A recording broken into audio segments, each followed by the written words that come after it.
What's up, everybody? Welcome to another episode of Daily Refinement. My name is Chris. Thank you for joining me.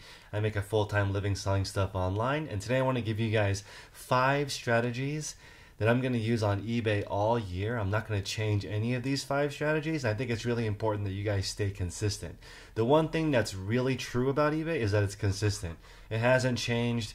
Great people before me have suggested really easy improvements that they haven't done in over a decade, like accounting. So instead of the definition of insanity and trying to fix eBay when it's not going to change, let's talk about 5 things that you can do to really boost your sales.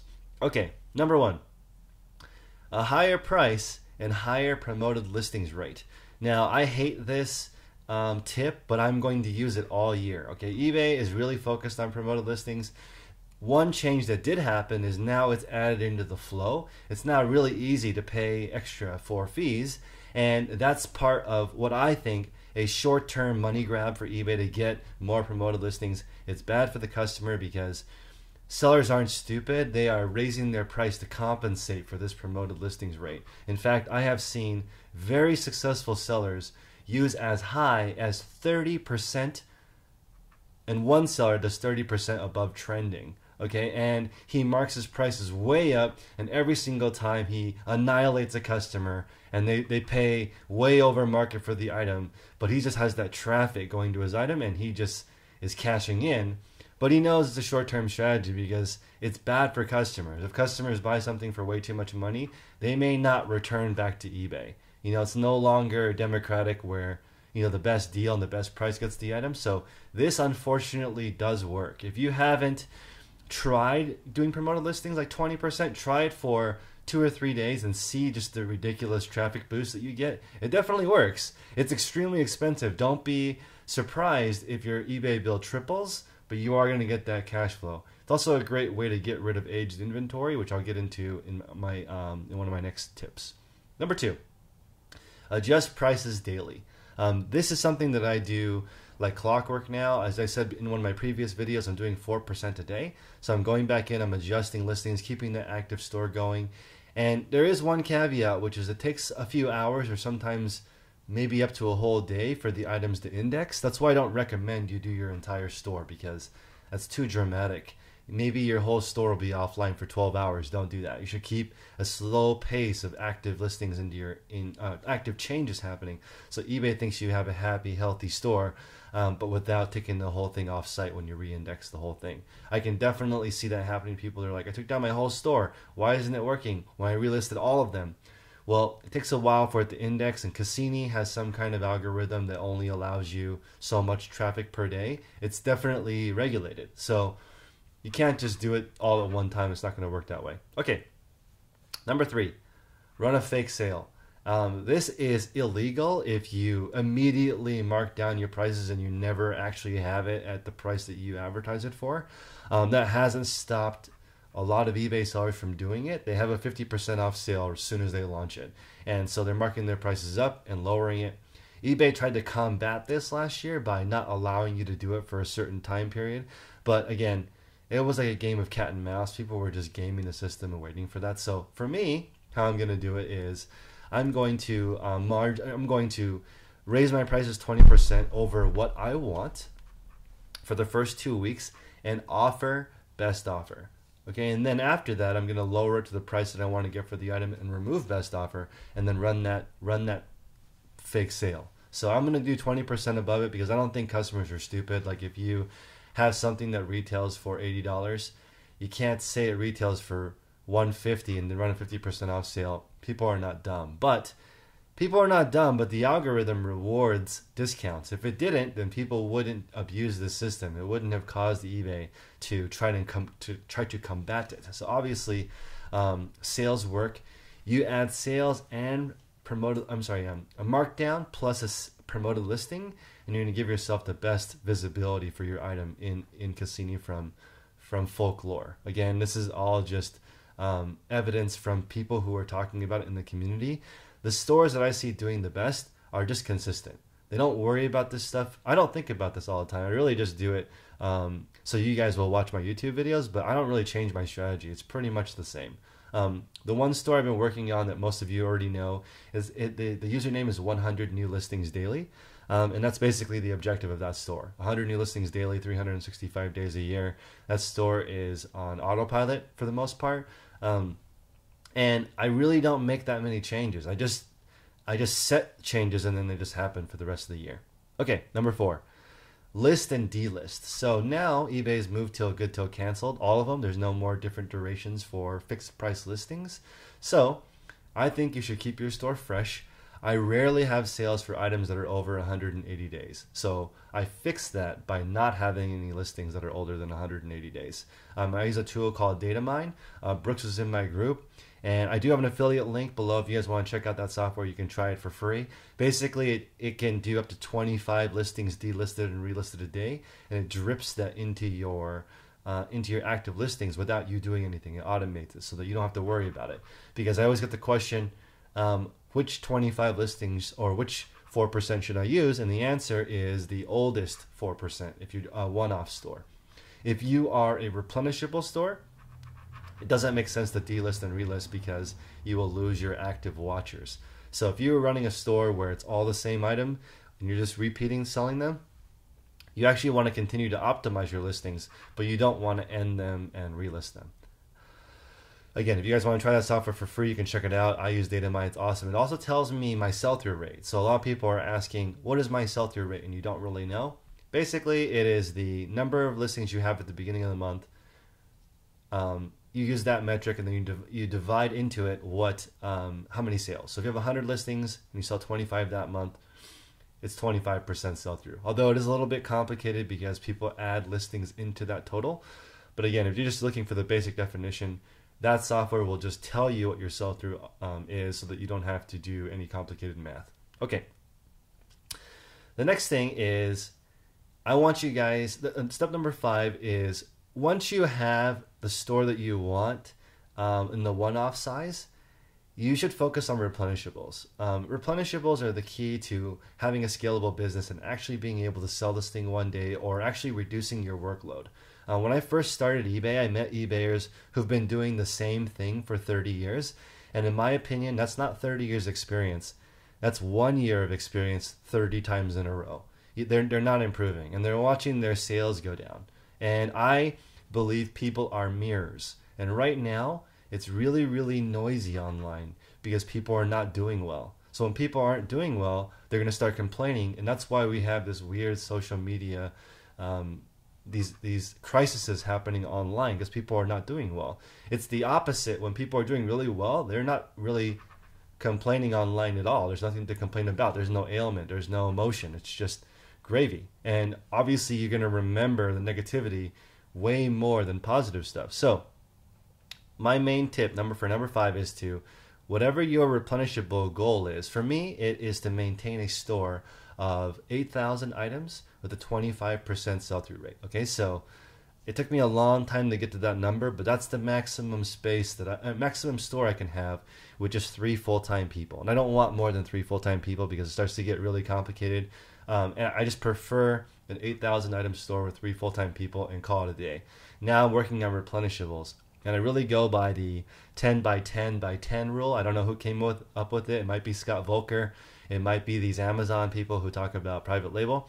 But I am a big fan of this. So 10 by 10 by 10. What does that mean? You get 10 items that sell 10 times a day for $10 profit. That's your $1,000 day, right? Which is a 1% income. And it's what people, a lot of 1% income people are small business owners. So if you can build a business that has 10 replenishable items that you can just reorder, there's your $1,000 a day, there's your 1% income, there's your American dream right there. And I actually am okay with it taking a long time. People are impatient, they want it right now. Which 10 do I get right now? Chris, I have 2 right now. I have 2 listings that sell 10 times a day. So people are saying, what are those 2? I can't share that with you because then instead of having 2, I would have 0. This is one of the reasons why I have multiple stores, because I don't want to share that information.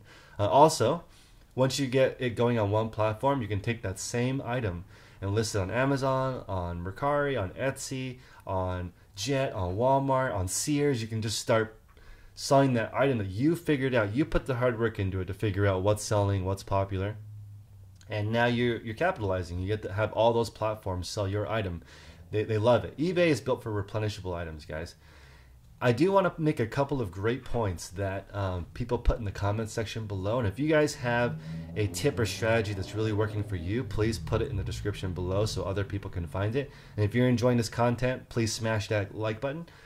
Okay, so people always say eBay should go back to its roots. You should go back to the auction format. Should go back to helping people with pre-owned items. And I want to throw in my 2 cents here. Somebody made a really good comment that eBay's auctions are what made it viral. They're not what made it successful. That's true, because more than 80% of eBay is brand new items. They could delete used items off of eBay and probably still be fine. It doesn't actually affect their revenue stream that much. But the thing is, what it does do is it causes people to talk about eBay. So I 100% agree with that. I think that's really right on point, because auctions are what get people to talk about eBay. Auctions are crazy. They're fun. They're interesting. And despite the horrible feature that they don't have to pay, you can offer to buy something on eBay through an auction format and not pay. And there's a very, very, very low penalty for not even paying. So when you look at the completed listings and you see that sold amount for auctions, you can't even determine if that's accurate because you don't know if people actually paid. So I do think eBay should focus on that for marketing. And I never thought of that. Their focus has been on new because new makes them all the money. But that makes sense now that driving traffic, driving buyers to the site is very important, because then other people can throw in different things. And now we have a better marketplace because there's more buyers. So auctions is something that really sets eBay apart. Again, it's not a big revenue stream, otherwise they would care more about it, but they're not making a lot of money off of it. But it's a big differentiator from Mercari or Poshmark or Amazon. They don't have auctions. So eBay should really get on it and start working. One more website that popped in was Top Hatter. This is very interesting. They have auctions that end every minute and a half or something, and it's more fun. And I can see people getting addicted to that and buying stuff on that platform. But again, it's just capitalizing on, it's so fun, it's so cool. You can get an iPad for $3. Like, that's fake, but that's also very viral. I'm sure they're getting a lot of new users going to the website because of that fun nature. So maybe we can do that. Maybe eBay can step in and make a strategy for auctions, and that's something that they actually can do. Okay, because we made that previous video, Prince and I made a video yesterday, or sorry, 2 days ago, talking about 10 major changes that we'd want to see eBay do. But again, we're not holding our breath. We haven't seen any push really, from our point of view, other than promoted listings has become more prominent over the past couple of years. It's been pushed more than it was, even though it's a 5-year-old program. They're trying to get that short-term fee increase. So it makes sense. I can see that the focus is on profitability, right? Guys, don't kid yourself. Devin would not be the CEO if profitability wasn't the goal, okay? Because he's been the CEO for a long time now, and the site is exactly the same, okay? So clearly the goal of the board is to make more profit and not like the long-term growth of eBay. If the point was the long-term growth of eBay, then eBay would be trying stuff all the time that doesn't work, because that's how you do it. They'd have to try all these new programs that may or may not work instead of just holding on to what does work and maximizing what they do have. So again, maybe we can all take a lesson from eBay and just focus on what we can do.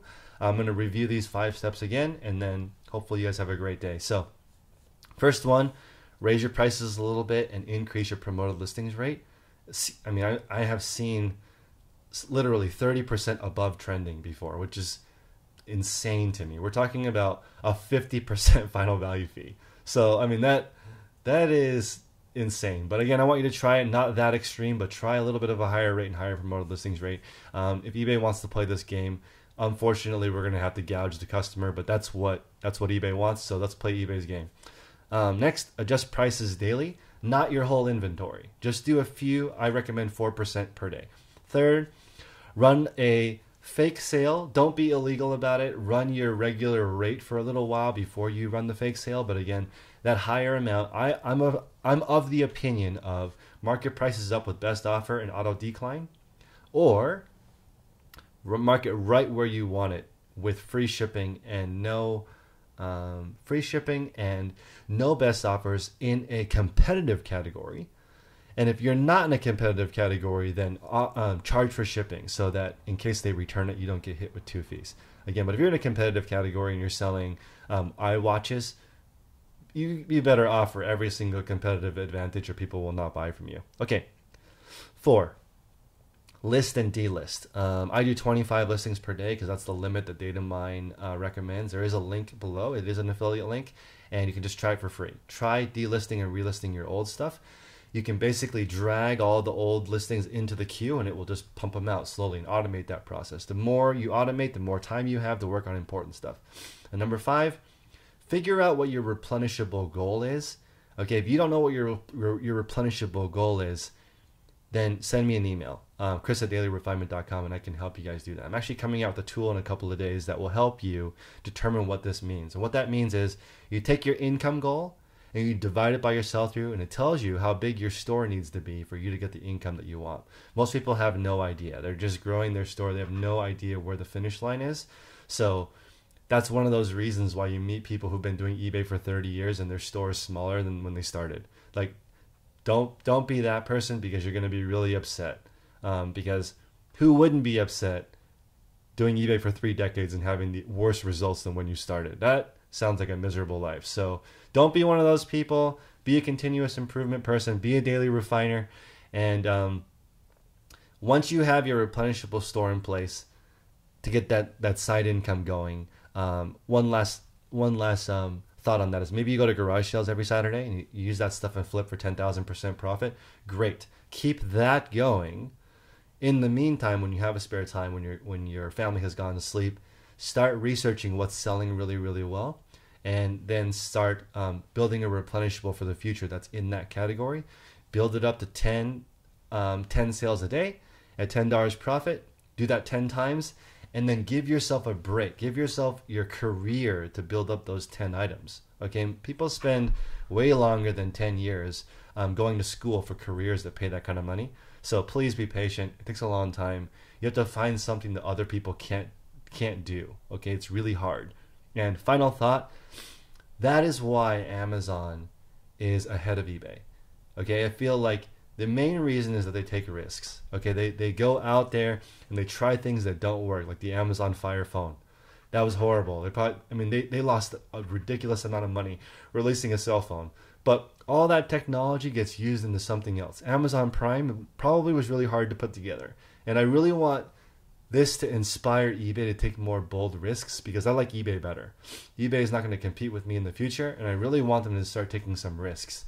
For me, I would start feeling really confident about the platform if they were like, we're going to launch these 5 things, and you know what? We're not afraid of glitches. Glitches happen when you're trying to make something better, right? I don't mind the glitches. I just want change. Now, you shouldn't have glitches with just doing the same thing, but I think as people in the community, we should be embracing that change. When people are trying to make something better, it's going to break. So everyone have a great day. Thank you so much for tuning in. Please smash that like button, and please comment below something that's working really well for you so that we can help everybody as a group. Abundance for everyone.